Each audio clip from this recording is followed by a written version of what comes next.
लाखों लोग हैं दुनिया में, फिर भी हर इंसान इतना तन्हा क्यों है? कितने रिश्ते हमने जिंदगी में बनाए, फिर भी अकेले क्यों हैं? अपने अकेलेपन को दूर करने के लिए सारी जिंदगी कितने लोगों से मिले, कितने लोगों से रिश्ते बने, कितने लोगों से रिश्ते टूटे, दिल फिर भी खाली है। हर इंसान को यह शिकायत रहती है कि ऐसा कौन है जिसे हम अपना कहें। एक पिता और पुत्र थे। पुत्र का यह मानना था कि जितने मित्र हों, जितने संबंधी हो उतना अच्छा है, जितने कॉन्टेक्ट्स हों उतना काम अच्छे से होता है, उतना वो लोग हेल्प करते हैं। और उसके पिता का यह मानना था कि चाहे बहुत सारे मित्र नहीं हों पर बहुत अच्छे मित्र हों, चाहे एक ही मित्र हो पर वो हर सुख दुख में हमारा साथ दे। पुत्र इस बात को मानता नहीं था। वो कहता था इतने कम मित्र रहेंगे, इतने कम रिश्ते रहेंगे तो हमारे काम कैसे होंगे, हम कैसे चल पाएंगे जीवन में। उसके पिता ने कहा चलो आज एक परीक्षा करते हैं, आज रात को घर से निकलते हैं, तुम अपने मित्रों के पास मुझे ले चलो, देखें कौन कैसी सहायता करता है। पिता ने कहा मेरा सिर्फ एक ही मित्र है, मैं तुम्हें उसके पास ले जाऊंगा और तुम अपने मित्रों के पास ले चलो। पुत्र ने कहा चलो, इसमें क्या बड़ी बात है, सब मेरी सहायता करेंगे। रात को दोनों पिता और पुत्र अपने घर से निकले तो उसका पुत्र सबसे पहले अपने एक मित्र के पास आया। दरवाजे पे दस्तक थी, आधी रात का समय था।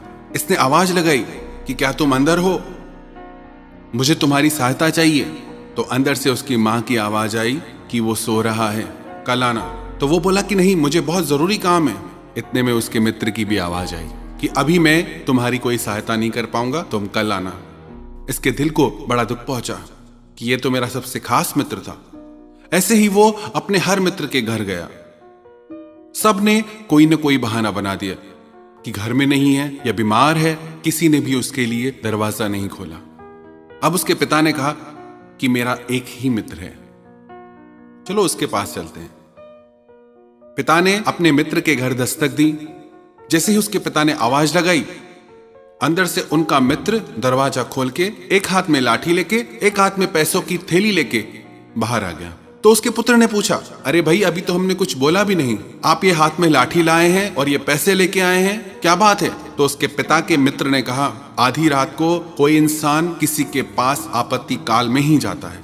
अगर किसी से झगड़ा हुआ है, कोई मुसीबत आई है, कोई सता रहा है, तो मैं तुम्हारे पिता के साथ लड़ने के लिए तैयार हूँ। अगर कोई बीमार है, कोई इमरजेंसी है, तो मैं ये पैसे लेके आया हूँ जिससे मैं उनकी सहायता कर पाऊं। तब उसके पिता ने अपने बेटे से कहा कि 1000 झूठे रिश्तों से एक सच्चा रिश्ता ज्यादा मायने रखता है। मित्र ऐसा हो जिससे हम दिल की हर बात बता पाए, बिना घबराए, बिना सोचे, जिससे कुछ छुपाना ही न पड़े। दो मित्रों का आपस में बहुत घनिष्ठ संबंध था। एक बार एक मित्र को कुछ रुपयों की आवश्यकता आन पड़ी। वह अपने मित्र के घर गया। उसका मित्र कहीं बाहर गया हुआ था। तो उस मित्र की पत्नी से उसने पूछा, मुझे कुछ रुपयों की आवश्यकता है। तो उसकी पत्नी ने कहा कि आपको पता ही है तिजोरी की चाबी कहाँ है, आप निकाल के ले जाओ। वो पैसे निकाल के चला गया। दूसरे दिन जब वो अपने मित्र से मिला तो उसने अपने मित्र को बताया कि मैंने कल तेरे घर से कुछ पैसे लिए। तेरी पत्नी को बताया और पैसे लेके वहां से चला आया। ये सुन के उसका मित्र रोने लगा। तो उस मित्र को बड़ा आश्चर्य हुआ, अरे भाई क्यों रोते हो, मैं पैसे लौटा दूंगा। वो बोला, इसलिए नहीं रोता हूं कि तूने पैसे लिए, इसलिए रोता हूं कि बस तेरा इतना विश्वास है मुझ पे कि तुझे पूछना पड़ा, कि तुझे बताना पड़ा। हम शरीर से दो मित्र हैं पर हमारी जान एक है। तुझे जरूरत क्या बताने की, इतना भरोसा नहीं तुझे? मित्र हो तो ऐसा, मित्र हो तो श्री कृष्ण के जैसा, मित्र हो तो सुदामा के जैसा। एक बहुत प्यारी कथा है। भगवान कृष्ण और सुदामा जंगल में कुछ फल तोड़ने के लिए गए। भगवान कृष्ण बोले, मैं पेड़ पे चढ़ जाता हूं और मैं फल तोड़ के नीचे फेंकूंगा, तुम उन्हें पकड़ लेना, फिर साथ में खाएंगे। श्री कृष्ण ने एक फल तोड़ के नीचे फेंका। सुदामा से कहा, इसे खा के इसकी जांच कर लो, चेक कर लो कि ये सही है। सुदामा ने फल खाना शुरू किया। सुदामा बोला, अरे कृष्ण, फल तो बहुत मीठा है। वो पूरा फल खा गया। उस पेड़ पे कुल 4 फल थे। पहला खा गया, दूसरा खा गया, तीसरा भी खा गया। जब श्री कृष्ण ने यह देखा कि सुदामा सारे फल खाता जा रहा है, तो जो आखिरी फल बचा, तो कृष्ण बोले, अरे सुदामा, तुझे इतनी क्या भूख लगी है? कि तू थोड़ा इंतजार नहीं कर रहा, मेरे लिए एक फल भी नहीं बचाया। तो श्री कृष्ण ने वो फल उठाया और जैसे ही उस फल को थोड़ा सा खाया तो फल इतना कड़वा था जैसे कि जहर हो। तो श्री कृष्ण बोले, अरे सुदामा, तूने बताया नहीं कि इतना कड़वा फल और तू खाता गया। सुदामा बोला, जैसे ही मैंने फल खाया मुझे पता चल गया कि यह बहुत कड़वा फल है, पर हे कृष्ण, मैं नहीं चाहता था इतने कड़वे फल को तुम खाओ, इसलिए मैंने सोचा ये सारे फल मैं खा लूंगा तो तुम्हें इस कड़वाहट का सामना ही नहीं करना पड़ेगा। मित्रता हो तो ऐसी, हम हजार रिश्ते बनाते हैं, हजार दोस्त बनाते हैं, पर मौका आते ही कहां जाते हैं सब। जब हम सबसे ज्यादा तकलीफ में होते हैं, सबसे ज्यादा दर्द में होते हैं, क्यों नहीं कोई पास होता। तकलीफ दूर करना तो दूर की बात, कोई दर्द को समझता भी नहीं। हमारे संबंधों का तो कोई स्तर ही नहीं है। एक बार दो मित्र जंगल की यात्रा से गुजर रहे थे। रात का समय था। दोनों मित्रों ने सोचा कि भयानक जंगल है और आगे यात्रा नहीं कर पाएंगे, तो ऐसा करते हैं, एक एक करके दोनों थोड़ी थोड़ी देर सोते हैं। दोनों बोले ठीक है। पहले एक मित्र सोया, फिर आधी रात को वो उठा तो दूसरा मित्र सोया। जब दूसरा मित्र सो रहा था तो इतने में वहां एक सर्प आया, सांप आया। जो मित्र जाग रहा था उसने उस सांप को देख लिया। उसने बोला, तुम यहां क्यों आए हो? तो वो सांप बोला कि तेरा ये मित्र मेरे पिछले जन्म का वैरी है।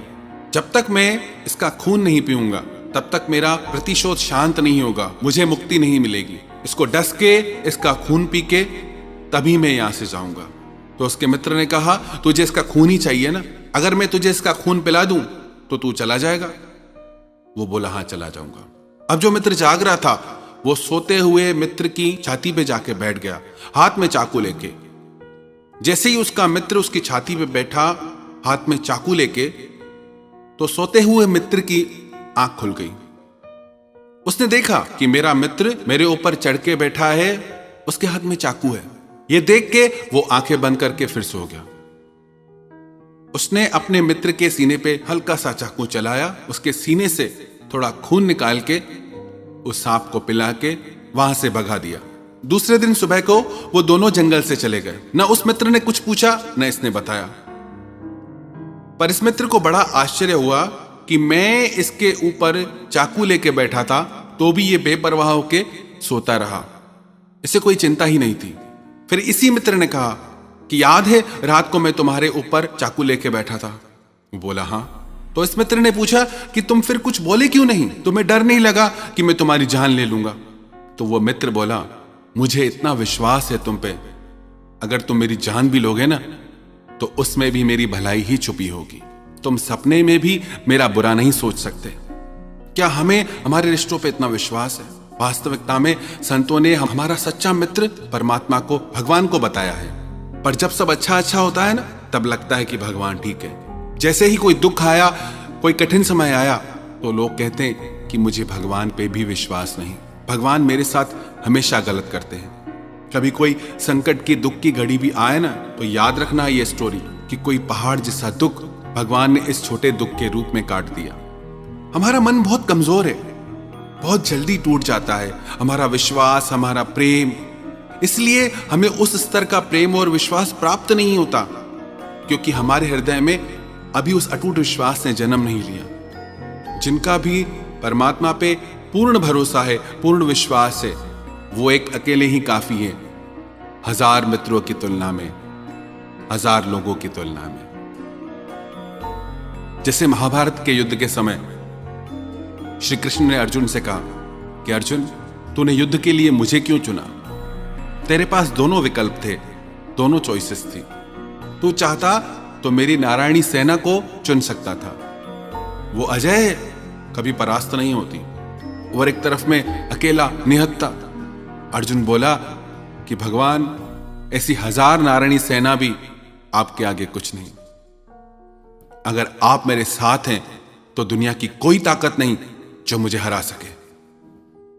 आपके भरोसे पे ही मैंने ये युद्ध लड़ने की सोची है। तो यदि हमारे मन में भी ऐसा विश्वास, ऐसा भरोसा आ जाए कि परमात्मा हमारे साथ हैं, दुनिया की कोई ताकत हमें हरा नहीं सकती, तो हम स्वयं को हमेशा आनंदित अनुभव करेंगे। कभी भी यह नहीं लगेगा कि अब हम अकेले हैं, क्योंकि वो हमेशा हमारे साथ हैं।